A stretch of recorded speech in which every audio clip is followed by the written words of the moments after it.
Bismillahirrahmanirrahim. Assalamualaikum warahmatullahi wabarakatuh. Bagaimana anak-anak, kabarnya sehat semua? Semoga kalian selalu diberikan kesehatan karena kita masih situasi pandemi COVID-19. Kemudian jangan lupa juga terapkan protokol kesehatan ketika kalian ingin pergi keluar rumah. Baik, kita mulai pembelajaran hari ini dengan pembacaan basmalah. Bismillahirrahmanirrahim. Baik, kita langsung ke materi tentang pembahasan masih bab tentang koligatif larutan, tapi ini materi yang terakhir. Di pertemuan sebelum dan sebelumnya, jadi kita sudah bahas apa itu namanya tekanan uap larutan atau delta P, kemudian kenaikan titik didih, kemudian penurunan titik beku, dan sekarang ini adalah tekanan osmosis atau osmotik. Istilah osmosis dan osmotik sudah dipelajari pada materi biologi ya, kelas 11 kalau nggak salah, semester pertama. Apa itu osmosis, apa itu difusi. Baik, kita ulang kembali. Apa itu pengertian dari osmosis?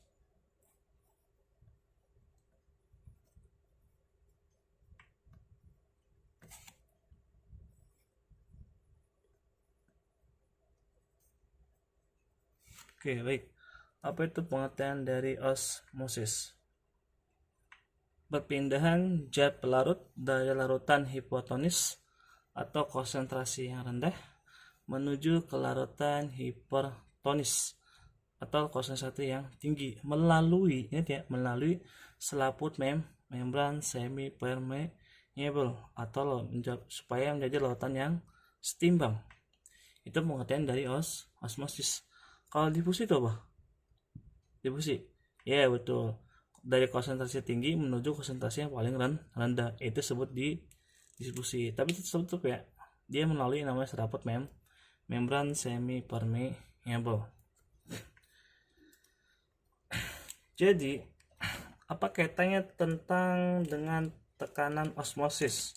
Ya? Jadi, apa itu tekanan osmosis? Apa itu tekanan osmotik?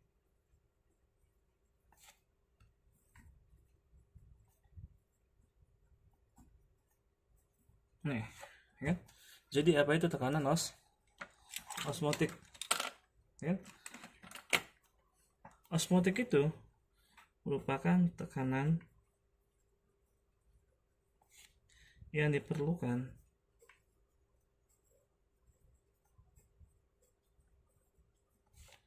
untuk menghentikan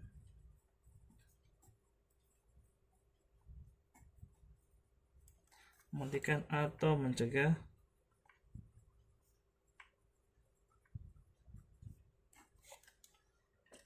apa? Mencegah terjadinya osmosis tersebut.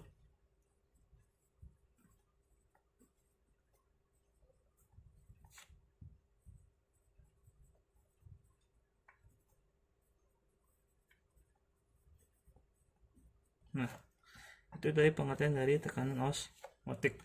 Tekanan yang diperlukan untuk menghentikan atau mencegah terjadinya osmosis tersebut. Oke, itu pengertian dari osmosis dan tekanan osmotik. Kemudian, apa itu rumusnya? Ini ya, tekanan osmosis atau osmotik dilambangkan dengan P. Jadi osmotik ini dia berbanding lurus dengan namanya molaritas.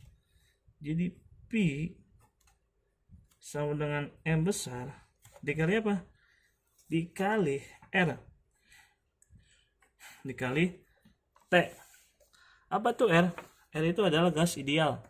Gas ideal di sini adalah dia menghasilkan 0,082 liter per atmosfer. Ya, ini rumusnya. Berarti ini rumus apa nih? Ketika M kali R kali T, dia nanti sifat yang namanya non elektrolit Nah, bagaimana dengan larutan elektrolit? Gampang ya, tinggal ditambahkan aja I. Jadi P sama dengan M kali R kali T kali I. Nah, ini dia untuk namanya larutan elektrolit. Ada nama ini nih, tambahan yang namanya faktor Van Hoff. Yang ini, dimana diketahui M-nya itu apa M-nya? Iya, molaritas. Kemudian tadi R itu apa? Tetapan gas ideal.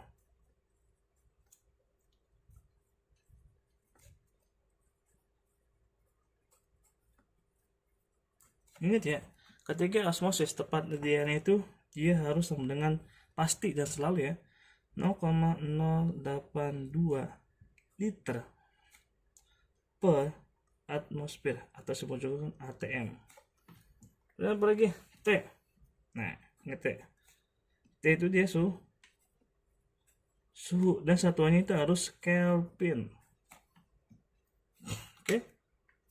Paham? Berarti ketika dijabarkan P sama dengan berapa? Gram terlarut dibagi mR dikali 1000 dibagi volume dari gram pelarut dikali R dikali T. Nah, ini dia rumusnya. Oke?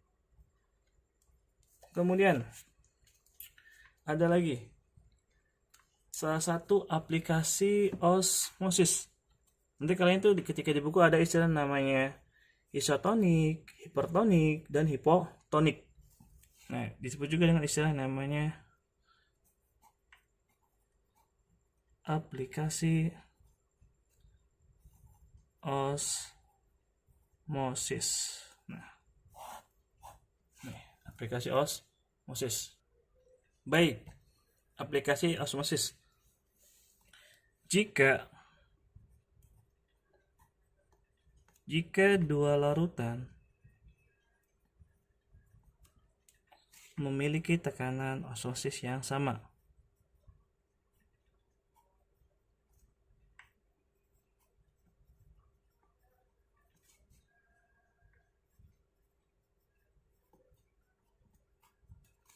osmotik yang sama, dan dipisahkan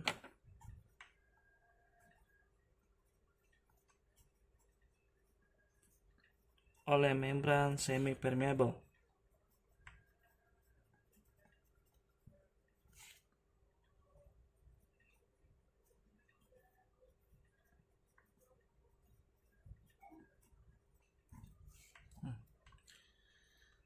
Jika dua larutan memiliki tekanan osmotik yang sama dan dipisahkan oleh membran semi permeable, ini membran ini ya.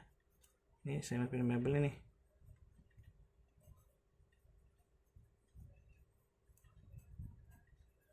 Maka dia menghasilkan yang namanya isotonik.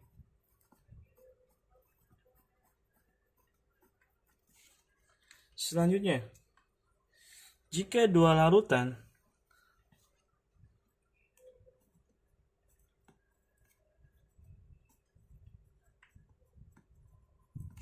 memiliki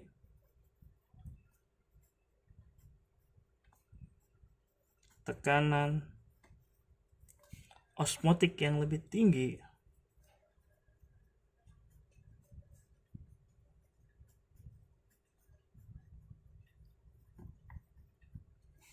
dari yang lain,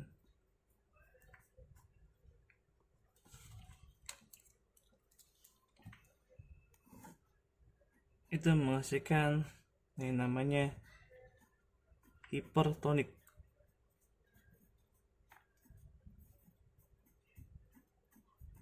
Oke, selanjutnya, ketika tekanan osmotik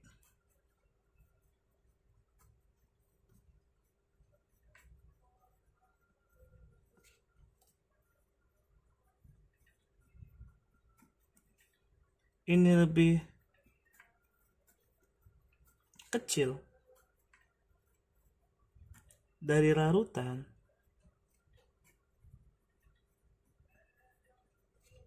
tersebut,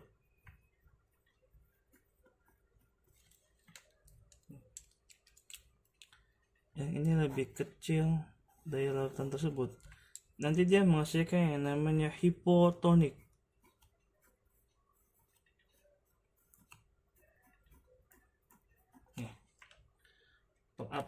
Aplikasian osmosis. Ketika ada dua larutan ini sama, dia menghasilkan nama isotonik. Jika dua larutan memiliki tekanan osmotik yang lebih tinggi, ini kan lebih tinggi nih dari yang lain, maka disebut dengan hipertonik.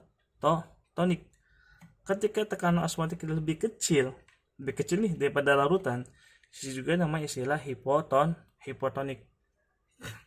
Nanti pengaplikasian osmosis ini ada pada yang namanya, lebih sekali lagi ya, ada pada materi biologi. Ketika dimana sel hidup dimasukkan larutan isotonik, apa yang terjadi? Ketika sel hidup dalam tubuh kita nih dimasukkan hipertonik, apa yang terjadi? Sel itu dimasukkan hipotonik. Contohnya itu seperti larutan impus. Tuh impus ya, ketika kalian sakit kan, itu diberikan impusan. Nah, itu contoh dari tekanan osmosis. Nanti kita bahas di video selanjutnya. Kemudian kita lanjut ke contoh soal dari tekanan osmosis atau osmotik yang dilambangkan dengan P. Oke, contoh soal untuk materi tekanan osmotik. Ada contoh soal yang pertama dan yang kedua. Oke, yang pertama dulu kita cari itu diketahui.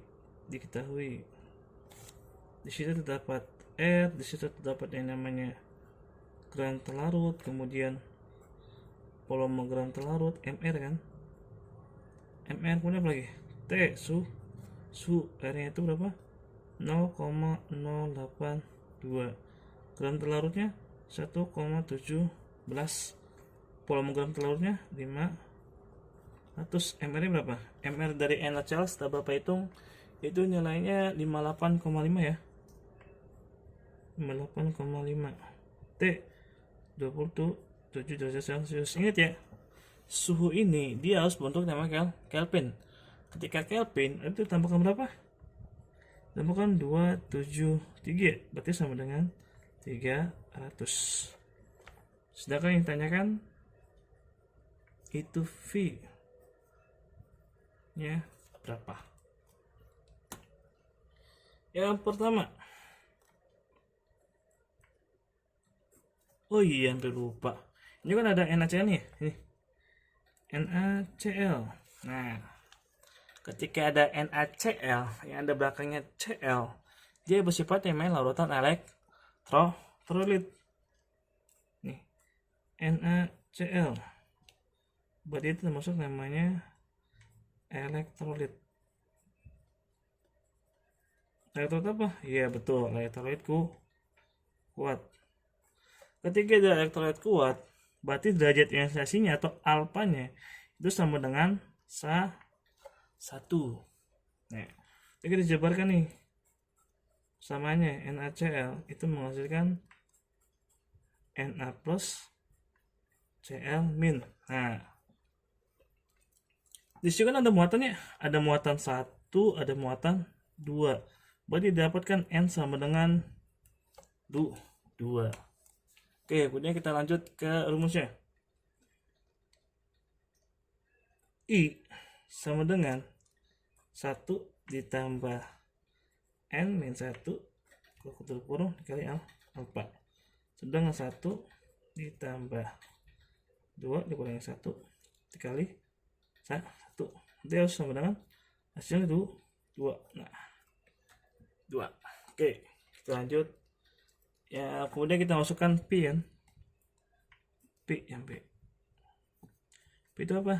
P M kali R kali T. Ingat ya, dikali I, ada I nya. Kenapa ada ini teh? Nih, NaCl ini termasuk namanya larutan elektrolit kuat. Itu sama dengan gram terlarut dibagi mr dikali 1000 per gram per larut dikalikan R berapa? 0,082. T berapa? 300 dikali I berapa? 2. Garam terlarut 1,17. Kemudian MR itu 58,5 kali 1000. Garam terlarutnya 5. Terus dikali 0,082 kali 300 kali 2. 1000 bagi 500 2. 1,17 dibagi 58,5 itu hasilnya oke 0,02. Berarti nanti 0,02 dikali 2 dikali 0,082 dikali 300 dikali 2 nanti hasilnya sama dengan 1,968. Ini T satuannya apa? Atmosfer atau ATM. Ini dia. Nah, kemudian yang kita tekan osmosis itu selalu ada ya, selalu ada yang namanya faktor Van Hoff, yang namanya NaCl. Untuk mencari faktor Van Hoff, saya tentukan dulu ini dia termasuk elektrolit kuat atau elektrolit lemah. Ketika dia elektrolit kuat, derajat ionisasinya itu sama dengan 1.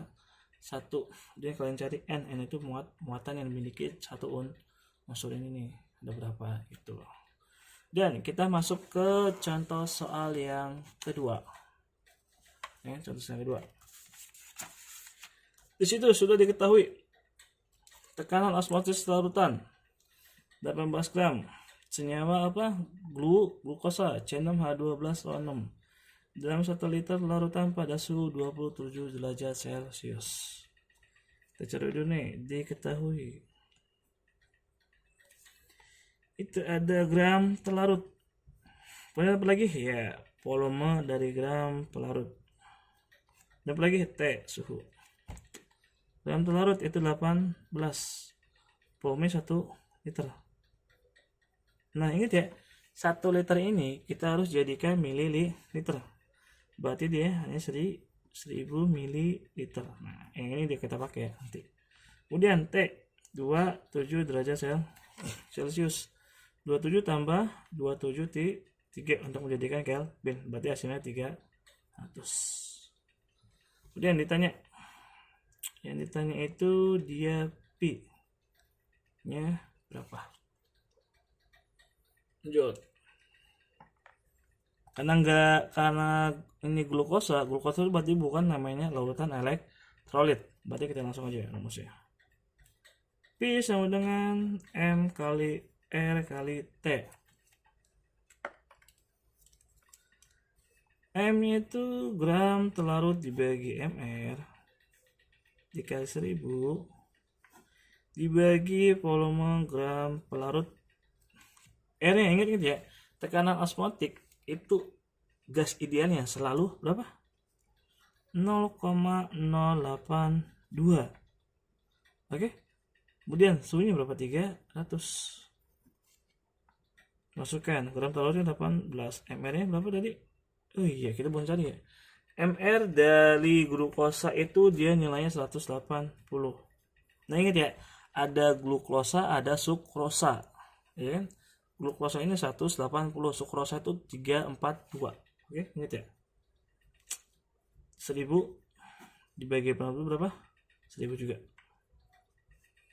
0,082 dikali 300. Coret 1, coret 0,1. 0,1 kali 1 dikali 0,082 dikali 300. Nanti ketemu hasilnya itu 2,46 atmosfer. Nah. Baik. Berarti untuk materi koligatif kita sudah selesai. Kan ada yang ditanyakan tentang materi terakhir dari koligatif, tekanan osmotik atau osmosis yang dilambangkan Pi. Bila ada pertanyaan atau kurang paham, silakan komen di bawah video. Jangan lupa subscribe, share, dan komen. Bapak akhiri untuk materi tekanan osmotik. Bila taufiq wal hidayah.